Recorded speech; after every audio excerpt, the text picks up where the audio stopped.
Bharatiya Janata party ਦੇ ਆਗੂ ਨਰਿੰਦਰ ਮੋਦੀ ਰਾਸ਼ਟਰਪਤੀ ਪ੍ਰਣਬ ਮੁਖਰਜੀ ਨੂੰ ਮਿਲ ਕੇ ਅੱਜ ਸਰਕਾਰ ਬਣਾਉਣ ਦੇ ਲਈ ਦਾਅਵਾ ਪੇਸ਼ ਕਰਨਗੇ। ਭਾਰਤੀ ਜਨਤਾ ਪਾਰਟੀ ਦੇ ਨਵੇਂ ਚੁਣੇ ਗਏ ਸੰਸਦ ਮੈਂਬਰਾਂ ਦੀ ਅੱਜ ਹੋ ਰਹੀ ਮੀਟਿੰਗ ਵਿੱਚ ਨਰਿੰਦਰ ਮੋਦੀ ਨੂੰ ਸੰਸਦੀ ਪਾਰਟੀ ਦਾ ਆਗੂ ਚੁਣਿਆ ਜਾਵੇਗਾ। ਇਸ ਤੋਂ ਬਾਅਦ ਕੌਮੀ ਜਮਹੂਰੀ ਗੱਠਜੋੜ ਦੇ ਸੰਸਦ ਮੈਂਬਰ ਵੀ ਉਹਨਾਂ ਨੂੰ ਆਪਣਾ ਨੇਤਾ ਚੁਣਨਗੇ।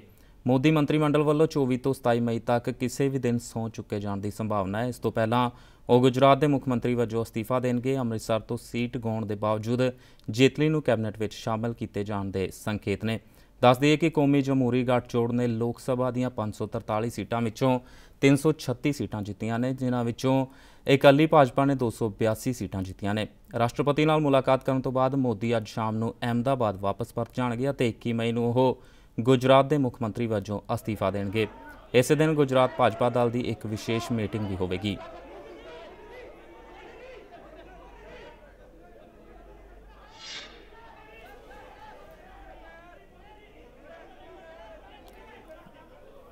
संसद भवन जिथे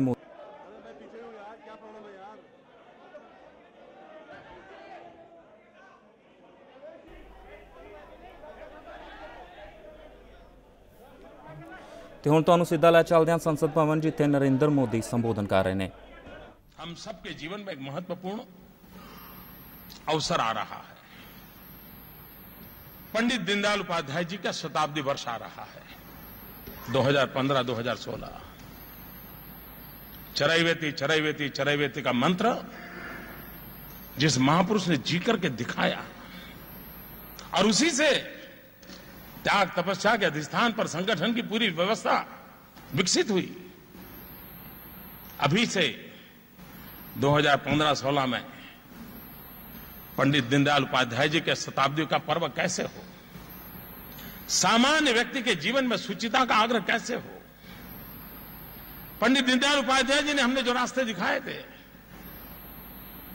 उसमें विचार की जितनी ताकत थी उससे ज्यादा ताकत आचार की थी। और आचार परमो धर्म, किस भाव से हम चले हुए लोग हैं उसको हम कैसे निभाएं। पंडित दीनदयाल उपाध्याय जी के शताब्दी पर्व के लिए पार्टी भी सोचे, सरकार भी सोचे और दरिद्र नारायण की सेवा, अंत्योदय, ये पंडित दीनदयाल उपाध्याय जी ने हमें दिए हुए हैं। और तब मैं कहता हूं ये सरकार गरीबों के लिए है क्योंकि दीनदयाल जी के शताब्दी वर्ष में है ये सरकार होगी। भाइयों बहनों, वैश्विक परिवेश में भारत के इस चुनाव को और चुनाव नतीजों को बहुत ही सकारात्मक रूप से देखा जा रहा है। और जो पहला संदेश जाता है वो विश्व में भारत का रुतबा पैदा करता है। तो देश के कोटि कोटि जनों ने किसी दल की सरकार बनाई ऐसा नहीं है, किसी व्यक्ति को प्रधानमंत्री बनाया ऐसा नहीं है। देश के कोटि कोटि जनों ने इतना उत्तम मैंडेट देकर के विश्व के सामने भारत का सर ऊंचा करने का अवसर पैदा किया। इस चुनाव को कौन जीता कौन हारा वो दायरे से देखने का समय वक्त चला गया। ये वो नतीजे हैं जो विश्व को भारत के लोकतांत्रिक सामर्थ्य की ओर आकर्षित करने वाले हैं। और अब देश जिन लोगों के मन में निराशा थी, दुनिया के कई देश भारत से बहुत अपेक्षाएं करते थे, आशा हिंदुस्तान के सामान्य मानवी में जगी है, वैसी आशा विश्व के मानवतावादी ताकतों में भी बढ़ी है। ये अपने आप में वैश्विक परिवेश में मैं इसको शुभ संकेत मानता हूं। भाइयों बहनों, मैं फिर एक बार पूरे अभियान में लाखों कार्यकर्ताओं ने जो परिश्रम किया है, और एक बात समझिए भाइयों, ये मोदी जो आपको दिख रहा है ना, और मीडिया के मित्र भी समझे और देशवासियों को मैं कहना चाहता हूं, मोदी आपको दिखता है इसलिए नहीं कि मोदी बहुत बड़ा है, मोदी इसलिए दिख रहा है कि मेरे पार्टी के वरिष्ठ नेताओं ने मुझे अपने कंधे पर बिठाया है।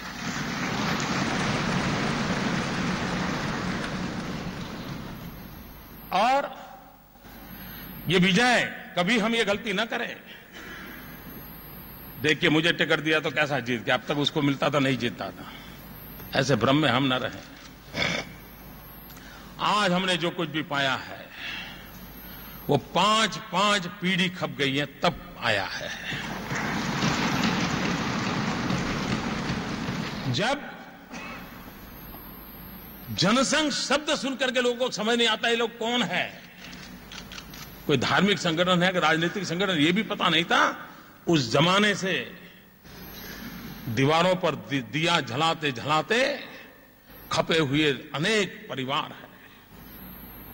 मैं आज उन सभी पीढ़ियों को जिन्होंने राष्ट्रवादी विचार को लेकर के अपने अपने तरीके से तपस्या की है, जीवन खपाए हैं, उन सबको नतमस्तक होकर के नमन करता हूं। और हम भी न भूलें, हम आज अपने कारण यहां नहीं हैं, हम आज उन तपस्या के कारण यहां हैं। अगर इतना सा मन में हमेशा बना रहा, मैं नहीं मानता हूं कि हमें कभी भी समाज के लिए, दल के लिए, साथियों के लिए शिकायत का अवसर आएगा, कभी नहीं आएगा। और इसलिए भाइयों बहनों, ये विजय भी हमारा नहीं है, उन 5 पीढ़ियों की तपस्या का है। ये विजय वर्तमान के उन लाखों कार्यकर्ताओं के पुरुषार्थ का है। और ये भारतीय जनता पार्टी संगठन के अधिष्ठान पर चलने वाली पार्टी है। हमारी ताकत संगठन है। हम में से कोई न संगठन से ऊपर है न संगठन से परे हैं, वही हमारे लिए सर्वोपरि हैं। उस भाव को लेकर के हम आगे की जिम्मेवारियों को निभाएंगे। फिर एक बार अडवाणी जी ने आशीर्वाद दिए, आप सबने मुझे एक नई जिम्मेवारी दी है। मैं भली भांति पूरी कोशिश करूंगा कि आपने मुझसे जो अपेक्षाएं की हैं, उन अपेक्षाओं में कभी भी आपको नीचा देखने का अवसर नहीं आएगा, ये विश्वास दिलाता हूं। फिर एक बार आप सबका बहुत बहुत धन्यवाद। धन्यवाद।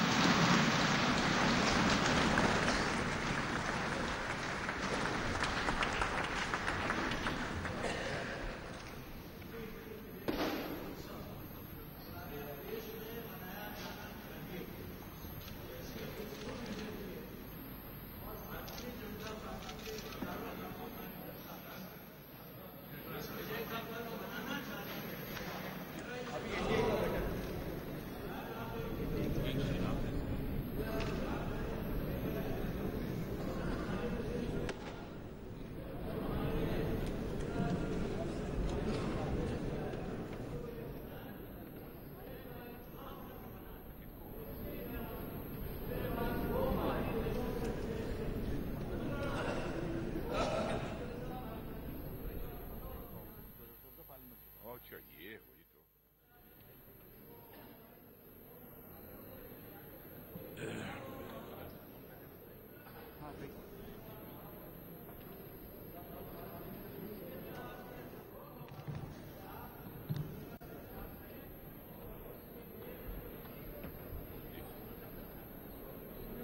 जी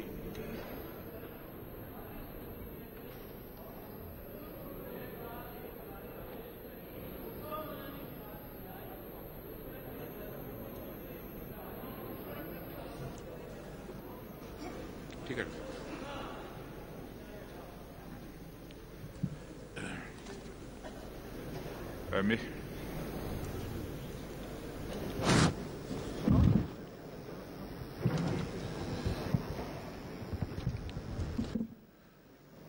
मित्रों, बीजेपी पार्लियामेंट्री पार्टी के लीडर का चुनाव हो चुका है, तो पार्लियामेंट्री पार्टी के भी ऑफिस बेयरर्स होते हैं, उसकी भी एक एग्जीक्यूटिव बनती है। इसलिए पूरी पार्लियामेंट्री पार्टी को एक रेजोल्यूशन करना होगा, और वह मैं रेजोल्यूशन पढ़ता हूं। The newly elected members belonging to the Bharatiya Janata party in the 16th Lok Sabha and the members of the party in the Rajya Sabha met in the Central Hall of the Parliament today under the chairmanship of Party President. This meeting of the BJP Parliamentary Party unanimously elected Sri Narendra Modi as the leader of the BJP parliamentary party and the leader of the party in the Lok Sabha, Sri Modi is also authorized to nominate other office bearers of the parliamentary party. सहमत हैं? चलिए यह प्रस्ताव पारित हो।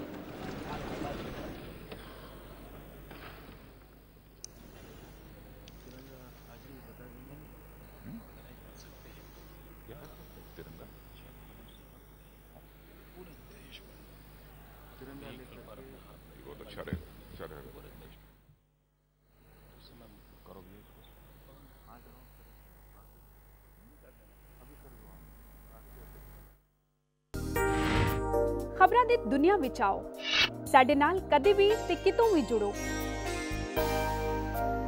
ਆਪਾਂ ਮਿਲਾਂਗੇ Facebook ਤੇ, ਅਸੀਂ ਦਿਖਾਂਗੇ YouTube ਤੇ, ਸਾਨੂੰ ਫੋਲੋ ਕਰੋ ਟਵਿੱਟਰ ਤੇ।